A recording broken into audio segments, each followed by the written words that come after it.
I got so much motherfucking design on right now. Break it down, bring it back, make it clap. I got 3 old thoughts, new block, where that thing. Bitches on my line, and you know. Assalamualaikum warahmatullahi wabarakatuh.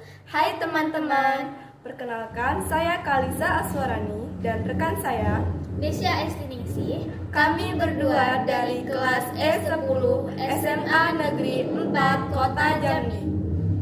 Kami akan menjelaskan mengenai materi geografi.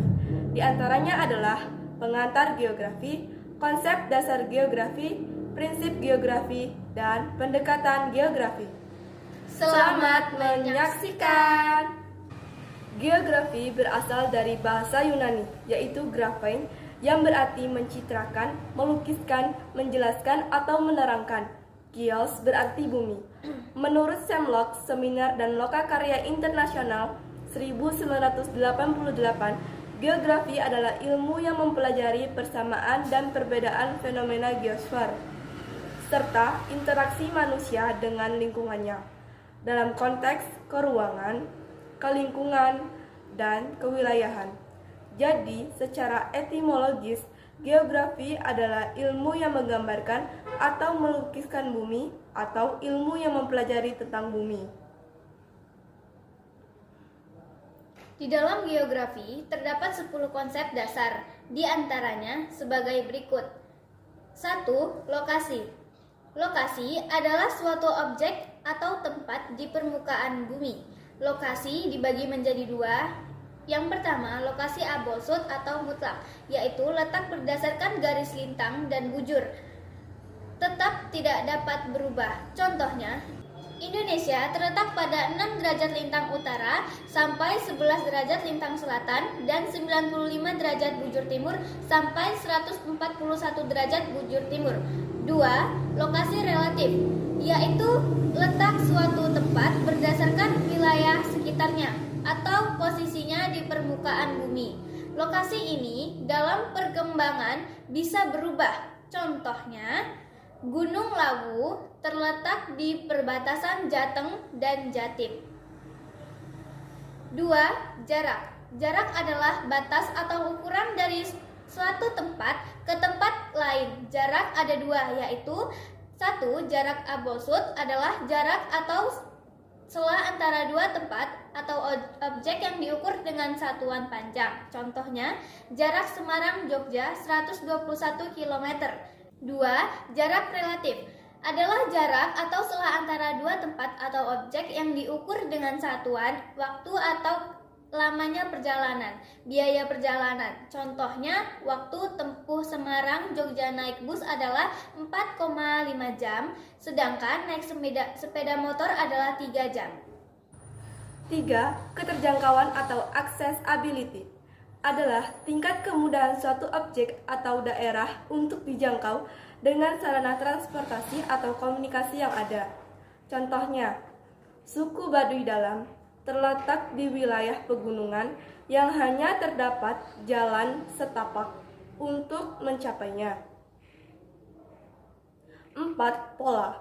Pola adalah susunan bentuk persebaran objek atau fenomena alam atau sosial di permukaan bumi.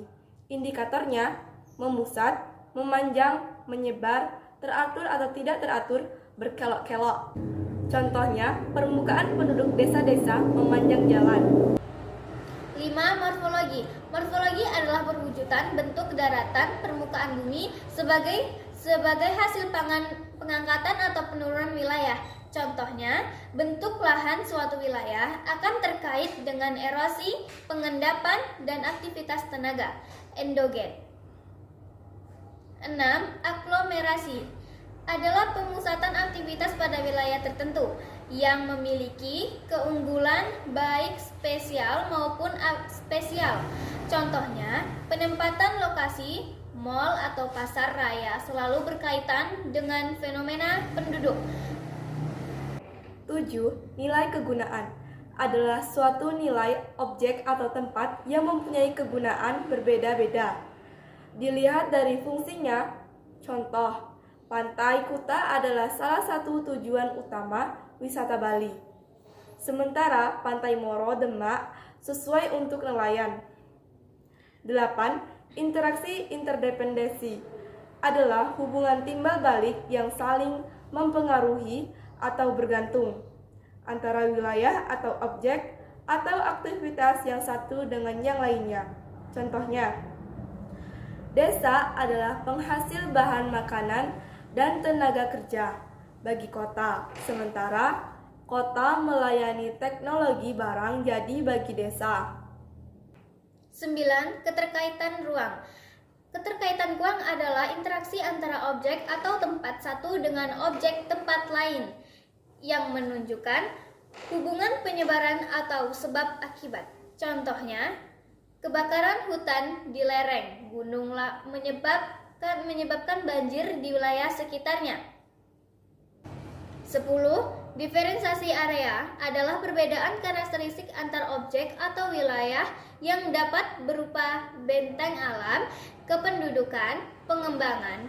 Contohnya, suasana pedesaan umumnya relatif sepi, asli, sederhana, dan aktivitas agraris, sedangkan perkotaan ramai, bising, dan aktivitas industri dan bisnis. Prinsip geografi terbagi menjadi 4, yaitu prinsip distribusi, prinsip interrelasi, dan prinsip korologi. Yang pertama, prinsip distribusi atau persebaran adalah prinsip yang menekankan persebaran gejala geosfer di permukaan bumi, baik gejala fisik maupun sosialnya, meliputi persebaran penduduk, persebaran flora dan fauna, persebaran sumber daya alam di Indonesia, persebaran curah hujan, dan persebaran iklim. Contoh, persebaran penduduk di Indonesia tidak merata. Sebagian besar mengumpul di Pulau Jawa, disusul Sumatera, Sulawesi, Kalimantan, dan Papua. Tambang minyak bumi dan gas di wilayah Indonesia tidak merata, di mana wilayah Indonesia bagian barat lebih banyak daripada wilayah Indonesia timur. Prinsip interrelasi atau keterkaitan adalah hubungan yang saling terkait antara gejala geosfer satu dengan gejala geosfer lain. Fisik dengan fisik, fisik dengan sosial, sosial dengan sosial. Contoh, tanah di sekitar gunung api sangat subur karena banyak mengandung mineral dan abu vulkanik yang keluar saat gunung erupsi. 3. Prinsip deskripsi adalah prinsip yang memberikan penjelasan lebih mendalam tentang gejala atau fenomena yang terjadi di permukaan bumi. Gejala atau fenomena tersebut dapat dijelaskan dengan verbal atau kalimat, gambar, data, tabel, grafik, diagram, dan peta. Contoh, berdasarkan hasil sensus penduduk 2020, jumlah penduduk Indonesia adalah 270,2 juta jiwa, penduduk usia produktif mencapai 70-72% dan usia lansia hanya 9,7%. 4. Prinsip kronologi atau ruangan adalah prinsip yang bersifat komprehensif sebab mengkaji gejala atau fakta atau permasalahan di muka bumi dengan memadukan prinsip distribusi, interrelasi, dan deskripsi serta integrasinya dalam ruang tertentu. Contohnya, gejala pemanasan global tidak hanya berkaitan mencairnya gunung es, kenaikan permukaan laut, atau perubahan cuaca secara ekstrim. Pemanasan global juga berdampak pada penyebaran wabah penyakit baru seperti virus Zika yang berbahaya bagi wanita hamil. Berikutnya yaitu pendekatan geografi. Pendekatan geografi adalah langkah dan metodologi khusus untuk melakukan analisa dan memahami bermacam-macam gejala serta fenomena geosfer. Pendekatan geografi ada 3, yaitu pendekatan spasial. Pendekatan spasial atau keruangan merupakan pendekatan yang khas dalam geografi karena merupakan studi tentang keragaman ruang muka bumi dengan menelaah masing-masing aspek-aspek keruangannya. 2. Pendekatan ekologi.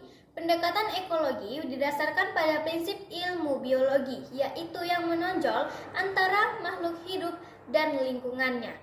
Aspek yang diteliti dalam pendekatan lingkungan antara lain adalah interaksi komponen fisika atau alamiah dan non-fisik atau sosial. 3. Pendekatan regional. Pendekatan regional atau analisis kompleks wilayah dilakukan dengan membandingkan berbagai kawasan di muka bumi dengan memperhatikan aspek-aspek keruangan dan lingkungan secara komprehensif. Nah, itulah penjelasan seputar geografi yang meliputi pengertian, konsep dasar, prinsip, dan pendekatan geografi. Demikianlah materi pembelajaran geografi yang bisa kami sampaikan. Semoga dapat bermanfaat bagi kita semua. Thank you for watching. Wassalamualaikum warahmatullahi wabarakatuh. I fucking with these hoes,